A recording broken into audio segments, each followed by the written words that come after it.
अस्सलाम वालेकुम। चकवाल तलागंग चकवाल की करंट सियासी सूरत हाल पर गुफ्तगू करने के लिए इस वक्त मेरे साथ स्टूडियो में मेहमान हैं प्रोफेसर ताहिर मलिक साहब, सीनियर तजियाकार हैं। इनसे हम ज़िला चकवाल की ताज़ा तरीन सियासी सूरत हाल पर गुफ्तगू करेंगे। आपको अपने प्रोग्राम में खुशामदीद कहता हूँ। बहुत शुक्रिया। मेरे लिए बड़े एजाज़ की बात है क्योंकि मेरा ताल्लुक़ भी तलागंग से है, तो आपके प्रोग्राम में शरीक होना। बिल्कुल।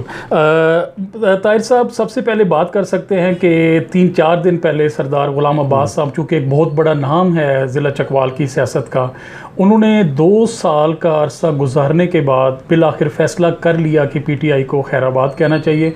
15 दिन का टाइम दिया उन्होंने कि 15 दिन के बाद मैं अपना फाइनली सियासी फ़ैसला जो है वो आवाम के सामने रखूँगा। लेकिन उस तकरीर को अगर आप गौर से सुने तो उन्होंने इशारा दे दिया है कि वो नून की तरफ जा रहे हैं। ये उनका क्या समझते हैं कि ये बेहतर वक्त है उनका नून की तरफ मूवमेंट का? एक तो 2-3 चीज़ें देखें। पिंडी डिवीज़न की जो 2 कदावर और बासलाहियत सियासतदान हैं, एक चौधरी निसार चक्री से और दूसरे सरदार ग़ुलाम अब्बास साहब, जिनकी रिश्तेदारियाँ मुख्तलिफ़ अज़ला में फैली हुई हैं और दोनों आला तालीम याफ्ता हैं, शख्सियत हैं। तो चौधरी निसार साहब हमें इंतहाई इक़्तिदार के आला ऐवानों में, ताकतवर तरीन हलकों में उन्होंने कौमी सतह पे नाम पैदा किया। लेकिन सरदार ग़ुलाम अब्बास साहब सूबाई वज़ीर बने, MPA बने, डिस्ट्रिक्ट नाज़िम बने, लेकिन यहाँ जाके उन्हें ब्रेक लग गई। और मैंने कहीं एक तहरीर लिखी थी कि मुझे उनके हाथ में कौमी असम्बली की लकीर नहीं दिखाई देती। तो इसमें अगर आप कैरियर देखें तो उनका एक ज़ाती वसी और अरीज़ वोट बैंक है, उनकी एक साख है और पंजाब के वो सरकर्दा सियासतदानों में। लेकिन बदकिस्मती से सियासत राइट टाइम पे राइट डिसीजन का नाम है। उनके जो कुछ फ़ैसले हैं सियासी, वो अब ख़ुद उन्होंने तस्लीम किया, जिस तकरीब का आप हवाला दे रहे हैं कि उनकी गलती थी। तो अब तो उन्होंने भी तस्लीम कर लिया। उस वक्त हमने, आपने, सब लोगों ने लिखा कि उस वक्त उनका तहरीक इंसाफ को छोड़ना, फिर नून लीग में शामिल होना और फिर नून लीग को उस वक्त छोड़ना। तो जब नून लीग उन्होंने छोड़ा जिस प्रेस कॉन्फ्रेंस के ज़रिए, तो वो नज़र आ रहा था कि वो शदीद दबाव में है। डॉन लीग के ऊपर जब वो ख़बर आई तो ये एक बात आम है कि उन्हें कहा गया कि अब आप फौरी तौर पे इसका ऐलान करें। और फिर जो टिकट है, जो शोर शॉट उनके हक़ में तहरीक इंसाफ में शामिल होने के बाद उनका हुआ था, तो नून लीग को उनकी जगह जो कैंडिडेट थे सरदार जुल्फ़िकार दुल्ला, वो उन्हें टिकट इशू हुआ था और जुम्मे का दिन था गालबन, और वो अपनी कंपेन कर रहे थे तलागंग में। तो कंपेन के दौरान उन्हें एक बासर जगह से टेलीफोन आए और कंपेन को अधूरा छोड़ के चले गए और उन्होंने नून लीग का टिकट वापस कर दिया और सरदार ग़ुलाम अब्बास साहब का जो टिकट था वो उन्हें मिल गया। और सरदार ग़ुलाम अब्बास साहब इस सारी चीज़ को पी गए और उन्होंने अब हम ये देखते हैं कि जो अंदिया दिया, जिस जानिब आप इशारा कर रहे हैं कि अब तीसरा साल है हुकूमत का, अब सफ बंदी हो रही है, अब हुकूमत डाउन दी रोड है और इस दौरान हुकूमत की परफॉर्मेंस भी कोई मिसाली नहीं रही। अगर आप हुकूमती पार्टी से हैं और साल 2 बाद आप इंतखाबात में जाते हैं तो कोई अच्छे हालात नहीं है सो फार। हो सकता है कि आने वाले वक्त में इमरान खान साहब या पंजाब हुकूमत की जो परफॉर्मेंस है बेहतर हो जाए। तो इसलिए नई सफ़बंदी हो रही है। तलागंग में जो सफ़बंदी है इसमें 2 पहलू अहम हैं। एक तो ये कि सरदार ग़ुलाम अब्बास साहब का जो हल्का इंतखाब था वो चकवाल था, तो वो चकवाल छोड़ के इधर आ रहे हैं। इस तकरीर में वो ताकतवरों की तरफ इशारा कर रहे हैं, लेकिन ताकतवरों को तो वो चैलेंज नहीं कर रहे। सरदार जुल्फ़िकार दुल्ला की पोजीशन मजबूत है। वो तलागंग एक ऐसा हल्का है, कॉन्स्टिट्यूंसी है, जहाँ हमेशा क़यादत का बहरान रहा है, जहाँ कभी चौधरी परवेज़ इलाही आ जाते हैं, चौधरी सालेक आ जाते हैं, फैज़ टमन आ जाते हैं। तो ये एक ऐसा लावारिस सा हल्का है कि जिसका कोई हमें पता ही नहीं, वोटर क्लियर ही नहीं होता कि इलेक्शन कौन लड़ेगा। तो इस वक्त जो यहाँ अलायंस एक बन रहा है, उस अलायंस में मंसूर टमन है नून लीग में, मलिक सलीम इकबाल ग्रुप है और सरदार अब्बास ग्रुप भी आ गया। तो बज़ाहिर ये ग्रुप मजबूत हो गया है। लेकिन इसके अंदर दूसरा पहलू ये है कि इस ग्रुप के अंदर टिकट का हकदार कौन ठहरता है, कामयाबी का हुमा उसी के सर पर सजेगा।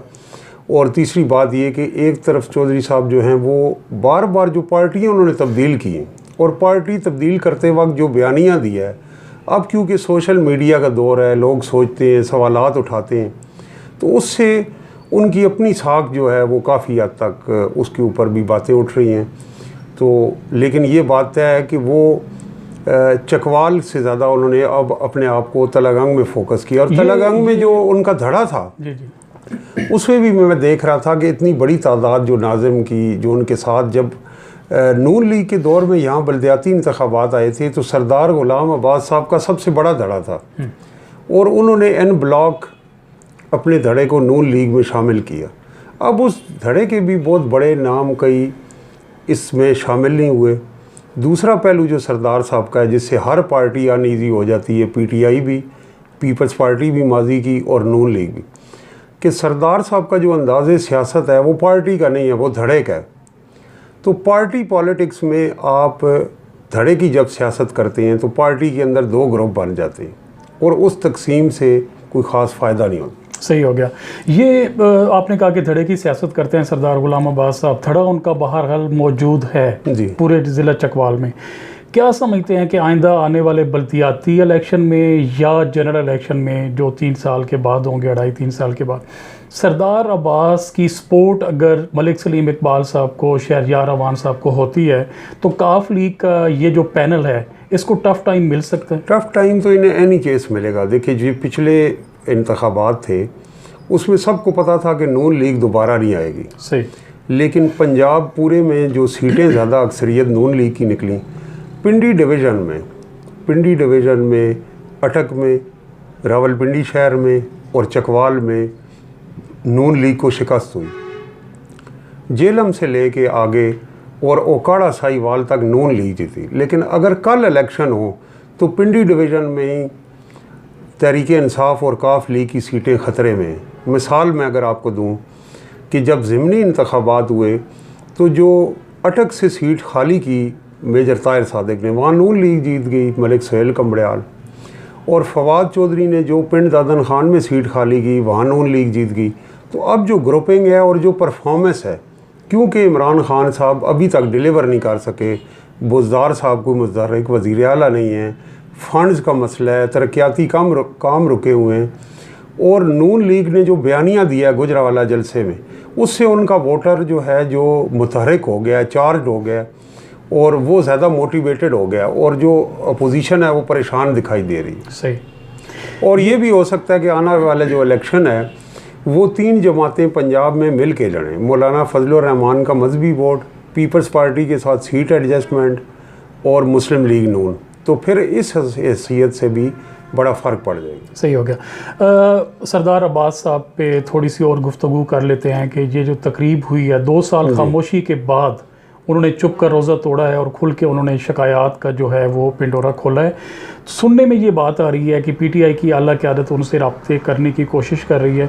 अगर वो इस टाइम पे पीटीआई की क़यादत उनसे रब्ता करके उनको कोई चीज़ सामने दिखा के वापस लाने की कोशिश करेगी, तो क्या आप समझते हैं कि इस तकरीर के बाद सरदार अब्बास साहब एक दफ़ा फिर पीटीआई को ग्रीन सिग्नल दे सकते हैं? हाँ, कल पिछले दिनों बल्कि कल ही एक मुलाकात अहम हुई है जो सूबाई वज़ीर हैं राजा यासिर सरफराज, और उन्होंने उन्हें कायल करने की कोशिश की। लेकिन पॉलिटिशियन अवाम में रहता है, वो देखता है कि कौन सा घोड़ा डेड हॉर्स है और किस घोड़े को कौन सा अवाम में मकबूल है। अगर पीटीआई अवाम में मकबूल जमात ही नहीं है तो उसमें रहना या उसका टिकट हासिल करना वैल्यू, हर इलेक्शन में एक रुख ट्रेंड मुतय्यन होता है कि इस पार्टी की अवामी मकबूलियत की लहर है, ये पार्टी इक़्तिदार में आ रहा है। तो अभी 2 साल बाकी हैं, लेकिन हालात ये नज़र आ रहे हैं कि जिस तरीके से इमरान खान साहब की डिलीवरी है, अगले इंतखाबात में पंजाब में उनको काफ़ी मुश्किलात का सामना होगा। आमिर कियानी साहब सेक्रेटरी जनरल हैं पाकिस्तान तहरीक इंसाफ से, उनसे मेरी गुफ्तगू हो रही थी। Chairman Punjab food authority Umar Tanveer Bhatt साहब से गुफ्तगू हो रही थी। दोनों शख्सियात का ये कहना था कि हमने टैक्स कलेक्शन का जो टारगेट था उसको आलमोस्ट अचीव कर लिया है। उसके बाद हमने करप्शन का पैसा काफ़ी हद तक वापस लेके आए हैं, ज़र मुबादला में इजाफा हुआ है। उन्होंने कहा कि सन 2021 मार्च अप्रैल तक हम आवाम को एक बहुत बड़ा रिलीफ देने जा रहे हैं, और उसके बाद ये जो आवाम की बुनियादी शिकायत है कि महंगाई है, ये 80% तक कम हो जाएगी। क्या समझते हैं कि वाकई वो डिलीवर कर पाएंगे? अल्लाह करे ऐसा ही हो। देखें, दो तीन चीज़ें, एक तो तलागांग में इस दफ़ा इस पूरे रीजन में रिकॉर्ड बारिशें हुई और हर गाँव में फसलों को, कच्चे मकानात को नुकसान पहुँचा है। आफत ज़्यादा इलाका डिक्लेयर हुआ, बहुत सारे देहात सर्वे हुआ, लेकिन अभी तक, आज तक की जो मेरी इतलात हैं कि किसी को 1 रुपया नहीं मिला। दूसरी जो रोड है तलागांग से लेके मियाँ वाली तक, उसकी हालत ख़राब तरीन हालत में। रोज़ सुबह जब लोग यहाँ के उठते हैं तो उनको व्हाट्सएप पे ट्रकों की और बसों की एक्सीडेंट की खबर मिलती है। इमरान खान साहब का ये हल्का इंतखाब है। देखें, एक वज़ीर आज़म अगर लड़काने से है तो 30 साल लड़काने को डेवलप कर जाता है, अगर लाहौर से है तो ग्वाल मंडी को कर जाता है। तो इमरान खान साहब की सियासतदान है, उनकी पार्टी है, उनको चाहिए कि वो इतवार का दिन मियाँ वाली में गुजारें, वो यहाँ मोटरवे बना दें, वो यहाँ के 4-5, ये ना सिर्फ तलागांग बल्कि हमारे दोस्त जो रऊफ़ क्लासरा साहब और दूसरे लोग जो इस पर कंपेन करते हैं, ये MM रोड जो तलागांग से लेके और मुजफ्फरगढ़, मियाँ वाली, बखर, ये इकनॉमिक लाइफ लाइन रोड है, ये कराची तक लिंक करती है। तो ये जो इलाके हैं तारीख़ी तौर पे पसमानदा रहे और सड़क का बहुत अहम किरदार है। तो इस पे चाहिए कि कोई मेगा प्रोडक्ट दिया जाए, लेकिन फ़िलहाल तक की कारकर्दगी मायूस कौन है। टाइगर फोर्स इमरान खान साहब ने बनाई, जो मुख्तलिफ़ शहरों में एक्टिव लड़के हैं, यूथ के, PTI के, मुख्तलिफ़ इदारों में भी अपनी ड्यूटी कर रहे हैं, अवामी हलकों के दरमियान भी उनका काफ़ी रब्त है। क्या समझते हैं कि टाइगर फोर्स का मकसद एक रूट लेवल पे बल्दियात की तैयारी है, या वाक़अतन कोई चीज़ वो डिलीवर करना चाह रहे हैं? देखिए, अच्छी बात है कि वो करें, लेकिन महंगाई कंट्रोल करने के इदारे मौजूद हैं, डिस्ट्रिक्ट एडमिनिस्ट्रेशन से लेके हर चीज़। अगर तलागांग शहर में आटा 80 रुपये किलो मिल रहा है तो इस्लामाबाद में क्या होगा, जो एक ज़रई हमारा ये इलाका है कि यहाँ पे चक्की का आटा 80 रुपये, और अगर अंडा यहाँ 15-20 रुपये का मिल रहा है, तो टाइगर फोर्स तो तब होगी कि जब रिज़ल्ट होगी। चीनी जो है वो 50 रुपये से 110-15 चली गई है। सर्दियों में गवर्नमेंट कह रही है कि गैस नहीं होगी, यानी लकड़ियाँ मैं खुद बंदोबस्त करूँ। क्या हुकूमत का काम सिर्फ ऐलान करना है कि सर्दियों में गैस नहीं होगी? तो ये जो चीज़ें डिलीवरी मैटर करती। आप टाइगर फोर्स लाएं, कोई भी फोर्स लाएं, at the end of the day money matters.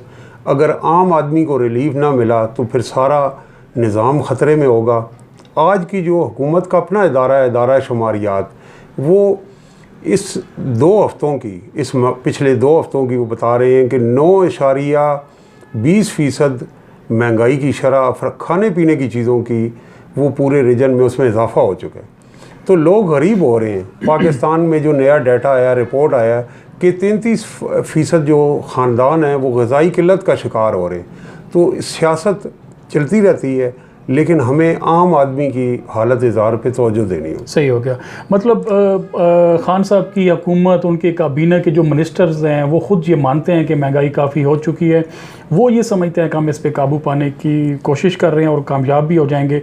आपकी नज़र में ये नहीं लगता कि ये हुकूमत कामयाबी की तरफ जा रही है? वापस आते हैं अपने, अल्लाह करे। इमरान खान साहब ने जो तकरीर की है, देखें, बात यह है कि इससे आम आदमी का फ़ायदा है। अल्लाह ताला उन्हें कामयाब करे, पर फ़िलहाल तक कामयाबी उन्हें हासिल नहीं। सही हो गया। इलाके की तरफ वापस आते हैं। तलागांग शहर की, जैसे आपने फरमाया कि तलागांग में जो भी सियासी कायद होता है वो पैराशूटर होता है, और एन मौके पे वो उतरता है और उस इलेक्शन जीत के तो मिनिस्टर या MP MNA बन जाता है। तलागांग शहर में 2 नाम है इस वक्त जो एक्टिव हैं, एक हाफिज़ उमर यासिर साहब का और एक मलिक शहर यार अवान साहब का।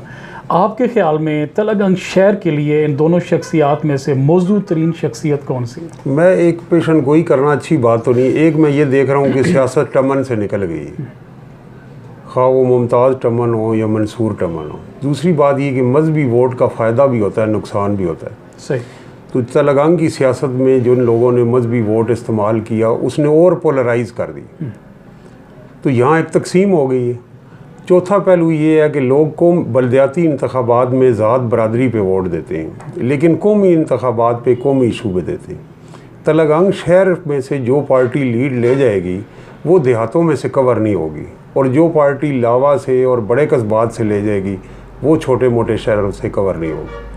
तो इर्द गिर्द आपकी जितनी भी अच्छी परफॉर्मेंस है, अगर आप सिटी से ही हज़ारों वोट जो तलगांग शहर का है उसमें से एक पार्टी जो है कौमी सतह की वो 3-4 हज़ार की लीड लेती है तो वो इर्द गिर्द के देहात से वो लीड कवर नहीं होगी। और शहर के अंदर जो लोग हैं वो कौमी बुनियाद पे हुकूमत की माशी कारकर्दगी, इश्यूज़ और पार्टी वाबस्तगी पे वोट देते हैं, वो गली नाली पे नहीं देते।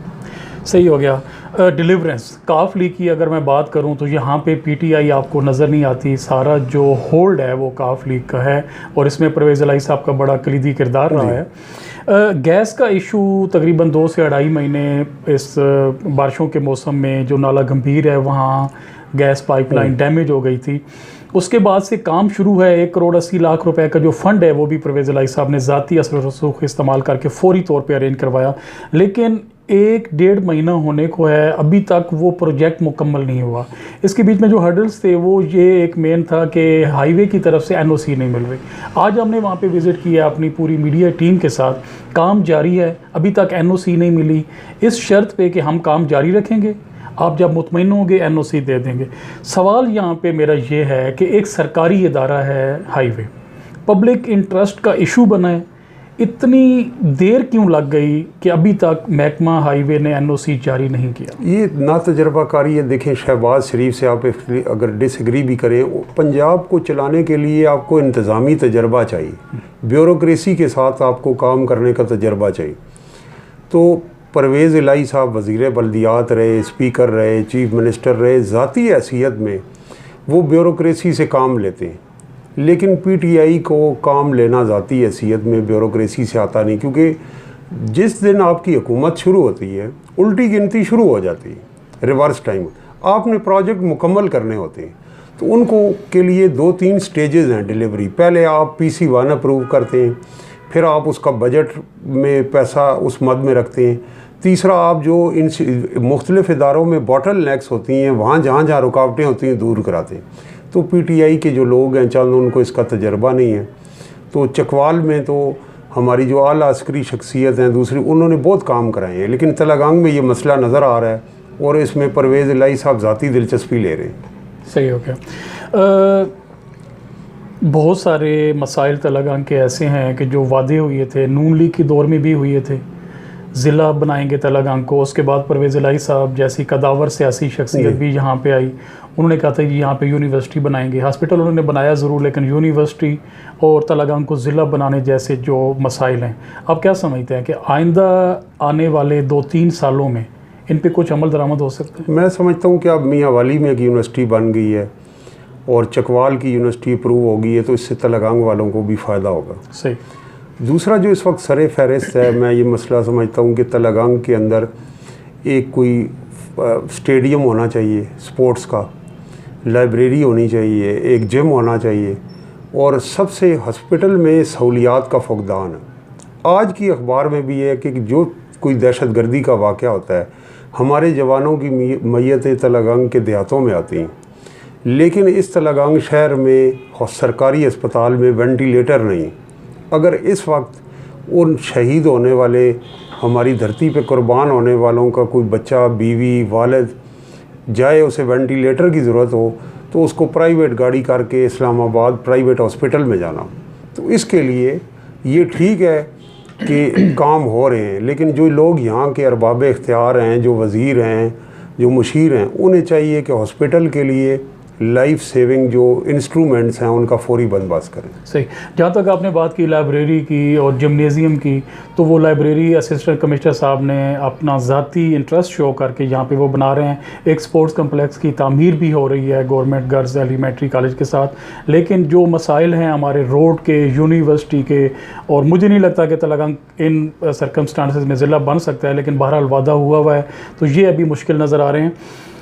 किस शख्सियत को, अगर मैं आपको थोड़ी सी ज़हमत दूं कि एक नाम लें, पिछले 30-40 साल का पूरा अरसा काफ लीग की गवर्नमेंट, पीटीआई की गवर्नमेंट इसमें मौजूद है, एक शख्सियत कौन सी ऐसी है कि जो तलगांग की इस हालत ज़ार की ज़िम्मेदार हो सकती है आपकी नज़र? वो सारी तलगांग की आवाम है कि जो इन सरदारों, जागीरदारों और इनकी जेब में हैं कि ये जी मैं फ़लाँ साहब का वोट हूँ, और उनके साथ फ़ोटो खिंचा के खुश होते हैं, उनकी गाड़ी में बैठ के रात को उनको नींद नहीं आती।